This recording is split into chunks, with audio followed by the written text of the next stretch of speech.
చేశారు. దళిత మాదిగ సామాజిక వర్గానికి సంబంధించిన మా లోక్సభ సభ్యుడు మాజీ లోక్సభ సభ్యుడు నందిగాం సురేష్ పై తప్పుడు కేసులు పెట్టి ఏకంగా 145 రోజులు అతన్ని జైల్లో పెట్టడం కూడా చేశారు. మాజీ ఎమ్మెల్యే పిల్లని రామకృష్ణారెడ్డి ఇతని మీద కూడా కుట్రపూరితంగా తప్పుడు కేసులు పెట్టి 55 రోజుల పాటు ఇతన్ని కూడా జైల్లో పెట్టించే కార్యక్రమాలు చేశారు.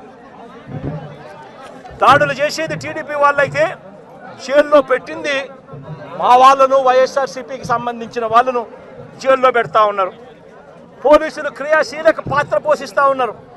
వల్లభనేని వంశీ తాను ఘటనా స్థలంలో లేడు అని చెప్పి ఏకంగా తెలుగుదేశం పార్టీ ఆఫీసు దాడి జరిగిన ఘటనలో తాను లేడు అని చెప్పి ఏకంగా కోర్టులోకి వచ్చి తెలుగుదేశం పార్టీకి సంబంధించిన వ్యక్తి, పనిచేస్తూ ఉన్న వ్యక్తి కోర్టు 18 సార్లు ఆయనకు వాయిదాలు పిలిస్తే 18వ తారీఖు రాని తప్పని పరిస్థితిలో పోలీసులే తనను ప్రవేశపెడితే కోర్టు ముందర తానే వంశీ అనేవాడు అక్కడ లేడు అని చెప్పిన తర్వాత కూడా వంశీని అదే కేసులో ఇరికిచ్చి అదే కేసులో వంశీని ఇబ్బంది పెడుతూ ఇప్పటికి 50 రోజుల నుంచి వంశీని కూడా జైల్లో పెట్టించే కార్యక్రమాలు చేశారు. ఇలా రాష్ట్రం మొత్తం మీద రెడ్ బుక్ పరిపాలన సాగిస్తూ ఉన్నారు. ఇదే చంద్రబాబు నాయుడు గారిని అడుగుతాను, అయ్యా చంద్రబాబు, ప్రజల్లో ఏదైనా కూడా మంచి పేరు తెచ్చుకొని రాజకీయాలు చేయడం నేర్చుకోండి. మీరు సూపర్ 6 ఎందుకు అమలు చేయడం లేదు అని చెప్పి ఈరోజు ప్రజలు గట్టిగా నిలదీస్తూ ఉన్నారు. సూపర్ 7 హామీలను ఎందుకు అమలు చేయడం లేదు అని ప్రజలు మిమ్మల్ని గట్టిగా ప్రశ్నిస్తూ ఉన్నారు. ఇలాంటి ప్రశ్నించే సమయంలో ప్రజల గొంతు వినపడకూడదు అని చెప్పి రాష్ట్ర వ్యాప్తంగా రెడ్ బుక్ పాలన మీరు సాగిస్తూ వైఎస్ఆర్సీపీకి సంబంధించిన వాళ్ళు లేదా మీ సూపర్ 6ను, మీ సూపర్ 7ను ఎందుకు అమలు చేయడం లేదు అని చెప్పి అడుగుతా ఉన్న ప్రజలను మీరు దయా దాక్షిణ్యం లేకుండా ఈ రకంగా ప్రతి చోట కూడా పోలీసులను ఉపయోగించుకుంటూ ఎమ్మెల్యేలందరినీ కూడా హింసను ప్రోత్సహించండి అని చెప్పి వాళ్ళందరినీ కూడా ఉసగొలుపుతూ రాష్ట్ర వ్యాప్తంగా కూడా మీరు చేస్తూ ఉన్న ఈ దౌర్జన్య కాండ త్వరలోనే ప్రజలు చూస్తూ ఉన్నారు, దేవుడు చూస్తూ ఉన్నాడు. ఖచ్చితంగా మీకు బుద్ధి చెప్పే పరిస్థితి త్వరలోనే వస్తుందని చెప్పి ఈ సందర్భంగా చంద్రబాబు నాయుడు గారికి గట్టిగా మందలిస్తూ చెప్తా ఉన్నా. అదే మాదిరిగా ఇంకొక విషయం కూడా చెప్తా ఉన్నా. అదేవిధంగా ఇంకో విషయం కూడా చెప్తా ఉన్నా. ఇదే చంద్రబాబు నాయుడు గారికి చెప్తా ఉన్నా, ఇదే పోలీసులకు చెప్తా ఉన్నా. పోలీసులు ఎవరైతే చంద్రబాబు నాయుడు గారిని మెప్పు కోసం చంద్రబాబు నాయుడు గారి మెప్పు కోసం ఎవరైతే వాళ్ళ టోపీ మీద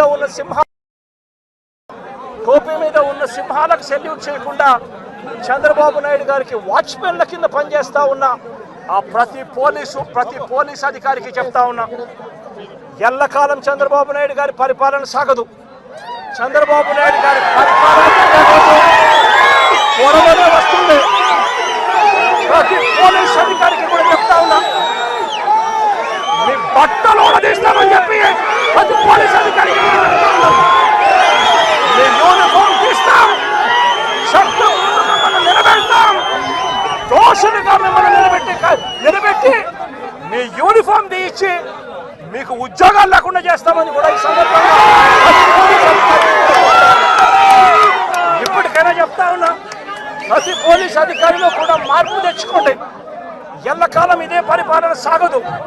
మీరు చేసిన ప్రతి పనికి కూడా వడ్డీతో సహా లెక్కేసి మిమ్మల్ని దోషులుగా నిలబెట్టి మీతో కక్కిచ్చే కార్యక్రమం ఖచ్చితంగా చేస్తామని చెప్పి కూడా ఈ సందర్భంగా ప్రతి పోలీస్ అధికారికి కూడా చెప్తా ఉన్నాం. కానీ చాపర్లో వెళ్ళే విఐపికి ప్రాబ్లం కానీ ఆ పైలట్కి ప్రాబ్లం కాదా? మరి పైలట్ ఎలా వెళ్ళాడు అదే చాపర్లో? ఒకసారి మనం ఆలోచన చేసుకోవాలి కదా ప్రజలందరూ కూడా. అదేవిధంగా మీరు అబ్జర్వ్ చేసుకుంటే ఎంత అంటే ఒక క్రిమినల్ సైకాలజీ ఉన్న వ్యక్తి పొలిటికల్ లీడర్, మళ్ళీ ఎందుకు చెప్తున్నానంటే నాకే చాలా చిరాకు అనిపించింది. నన్ను ఇలా కూడా ఆలోచిస్తారా ఒక పొలిటికల్ లీడర్స్? ఇలా కూడా ఆలోచిస్తారా అసలు మనుషులు అనిపించింది. 11 గంటలకి ఇంకా మేము ఎక్కడ ఇంకా ల్యాండ్ అవ్వలేదు, ఏమీ అవ్వలేదు. ఫస్ట్ పోస్టింగ్ ఒకటి వస్తుంది వైసీపీ దగ్గర నుంచి. ఎక్కడ పడితే అక్కడ పోలీసులు అడ్డుకుంటున్న వైసీపీ నేతలను అడ్డుకుంటున్న పోలీసులు మమ్మల్ని అక్కడ వరకు రానివ్వట్లేదు అని ఒక పోస్ట్ పెడతారు. వితిన్ 30 minutesలో హెలిప్యాడ్ దగ్గర భద్రతా వైఫల్యం, పోలీసులు ఎవరు లేరు. అక్కడేమో పోలీసులు ఉన్నారంటాం, ఇక్కడేమో పోలీసులు లేరంటాం. అసలు ఎలాగ జనాల్ని ఎలా సైకలాజికల్గా వాళ్ళు ట్యూన్ చేయడానికి ప్రయత్నం చేస్తున్నారని చెప్పడానికి మీకు ఒక ఉదాహరణ చెప్తున్నా.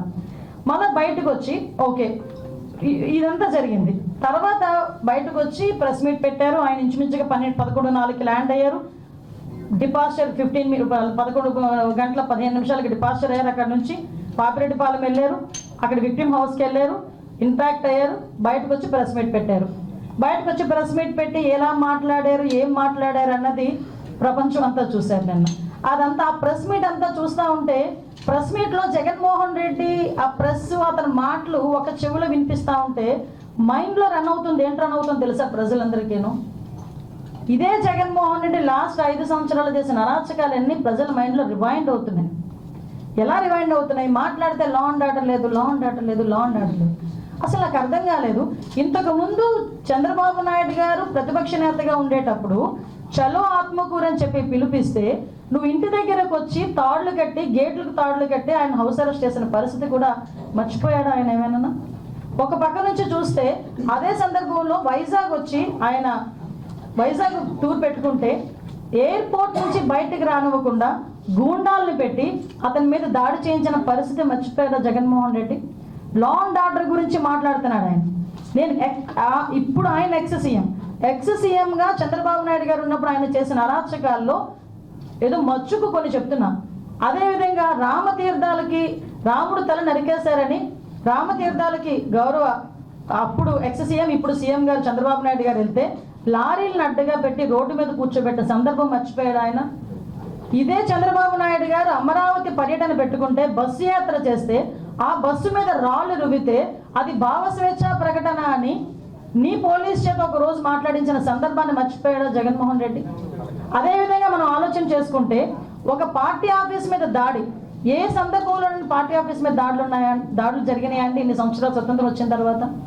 ఒక పార్టీ ఆఫీస్ మీద దాడి జరిగింది. ఎందుకు ఇలా జరుగుతుంది? డీజీపీ ఆఫీస్ పక్కనే ఉన్న పార్టీ ఆఫీస్ మీద దాడి జరిగింది అంటే అది మాకు బీపీలు పెరిగిపోయినాయి, మా కార్యకర్తలకి బీపీలు పెరిగి చేశారు అని సాక్షాత్తు సీఎం కుర్చీలో కూర్చున్న జగన్మోహన్ రెడ్డి మాట్లాడిన తీరు జనాలు మర్చిపోయారు అనుకుంటున్నారా? అదేవిధంగా మన కస్టోడియల్ టార్చర్ నేను మాట్లాడాడు ఎవడో వీడియో చూసుకొని ఎమ్మెల్యే వీడియోలో చూపిస్తూ పోలీసులు ఇలాగ మమ్మల్ని ఇబ్బంది పెట్టారని మాట్లాడారు. ఆ సంస్కృతికి మాది కాదబ్బా. కస్టోడియల్ టార్చర్ పెట్టి ముసుగులు వేసుకుని కొడుతూ వీడియో కాల్లో చూసి ఆనందపడిన సందర్భాలు మీరు మర్చిపోయారేమో కానీ ప్రజలు ఇంకా మర్చిపోలేం. మేము ఎలాగో మర్చిపోలేం, ప్రజలు కూడా మర్చిపోలేం. లోకేష్ గారి మీద కేవలం ప్రశ్నించినందుకు 23 కేసులు పెట్టిన పరిస్థితి మర్చిపోయారు. ఈరోజు అద్భుతం ఏంటంటే ఈరోజు అసెంబ్లీలో ఉన్న ఎమ్మెల్యేల్లో 85 to 90% ఎమ్మెల్యేలు అందరికీ కూడా లాస్ట్ 5 సంవత్సరాల్లో జగన్మోహన్ రెడ్డి గారు పెట్టిన కేసులు 90% ఎమ్మెల్యేల మీద ఉన్నాయి. మరి ఈ రోజు నువ్వు వచ్చి లా అండ్ ఆర్డర్ గురించి మాట్లాడతావు, చంద్రబాబు నాయుడు గారి గురించి మాట్లాడతావు, పవన్ కళ్యాణ్ గారి గురించి మాట్లాడతావు. పవన్ కళ్యాణ్ అక్కడ సీఎం మీద కేసులు ఉన్నాయి, డిప్యూటీ సీఎం మీద కేసులు ఉన్నాయి. సీఎం ఇప్పుడున్న సీఎం గారిని రోడ్డు మీద నిలబెట్టావు, డిప్యూటీ సీఎం గారిని రోడ్డు మీద పడుకోబెట్టావు. ఇప్పుడున్న స్పీకర్ గారి మీద కేసులు ఉన్నాయి, డిప్యూటీ స్పీకర్ గారికి కస్టోడియల్ టార్చర్స్ ఉన్నాయి, హోమ్ మినిస్టర్ నా మీద 23 కేసులు ఉన్నాయి. అలాంటిది చూసుకుంటే మొత్తం అందరు మినిస్టర్స్ మీద అందరు ఎమ్మెల్యేస్ మీద సుమారు 90% ఎమ్మెల్యేస్ మీద కేసులు ఉన్నాయి. అదేవో హత్యల కేసులో, కబ్జాల కేసులో, దొంగతనాల కేసులు, ఆ కేసులు ఈ కేసులు కాదండి. కేవలం ప్రశ్నించినందుకు మా మీద పెట్టిన కేసులు ఇవన్నీ. నువ్వు ఈ రోజు వచ్చి మాట్లాడుతున్నావు. ఈ రోజు మేము ఎంత ట్రాన్స్పరెన్సీగా పనిచేస్తున్నామంటే జగన్మోహన్ రెడ్డి నేను పలానా ఓకే సవాల్ వస్తేనే బెంగళూరు నుంచి వస్తావు, ఎక్కడైనా శవరాజకీయం చేయాలనుకుంటే బెంగళూరు నుంచి వస్తారు మీరు. ఎస్ కాదని చెప్పట్లేదే. మీరు ఎక్కడికి వెళ్తారని మీరు పర్మిషన్ పెడితే ఏ రోజైనా మిమ్మల్ని హౌస్ అరెస్ట్ చేసిన సందర్భాలు ఉన్నాయా? మిమ్మల్ని మీ నాయకులను ఎవరైనా హౌస్ అరెస్ట్ చేసిన సందర్భాలు ఉన్నాయా? ప్రివెంటివ్ అరెస్ట్లు ఏమైనా చేస్తున్నామా? పరదాలు ఏమైనా కడుతున్నామా? పోలీస్ బందోబస్తుల మధ్యలో మేము ఏమైనా వెళ్తున్నామా? ఒకసారి ఆలోచన చేయండి. ఇవన్నీ మేమంత ట్రాన్స్పరెన్సీగా ఒక ప్రతిపక్ష నాయకుడు కూడా కాదు, ఎక్స్ సీఎంకి ఇవ్వాల్సిన గౌరవం ఇచ్చి Z+ సెక్యూరిటీ ఇచ్చి అంటే ఆయనకి ఇవ్వాల్సిన భద్రత కన్నా ఎక్కువ ఇచ్చి మేము పంపిస్తా ఉంటే హిట్ టీవీ యాప్ ఇందులో short news, live news, entertainment shows, movies, digital magazines తో పాటు మీ జిల్లా వార్తలను కూడా ఫ్రీగా చూడొచ్చు. ఇంకెందుకు ఆలస్యం, వెంటనే హిట్ టీవీ యాప్ ని డౌన్లోడ్ చేసుకుని ఫ్రీగా ఎంటర్టైన్మెంట్ పొందండి. Hit TV app. Hit TV app. Please download Hit TV app. Hit TV యాప్ని ఫ్రీగా డౌన్లోడ్ చేసుకొని ఎంజాయ్ చేయండి. మీకు నచ్చిన ఎంటర్టైన్మెంట్ కోసం హిట్ టీవీ యాప్ ని ఫ్రీగా డౌన్లోడ్ చేసుకుని ఎంజాయ్ చేయండి. హిట్ టీవీ యాప్ని డౌన్లోడ్ చేసుకుని ఆస్వాదించండి, ఆశీర్వదించండి. ఇంతమంది సెలబ్రిటీలు హిట్ టీవీ యాప్ ని డౌన్లోడ్ చేసుకోండి అని చెప్తున్నారంటే ఎంత మంచి యాప్ ఆలోచించండి. అమెరికా అమెరికా అమెరికా అమెరికాలో చదవాలనుకునే వాళ్ళకి విశ్వసనీయమైన పేరు మన శౌర్య కన్సల్టెన్సీ. UK లో 1 year masters. UK లో 1 year masters. 2 years work permit up to 5 years visa. Contact Saurya Consultancy. Contact 89851 89851.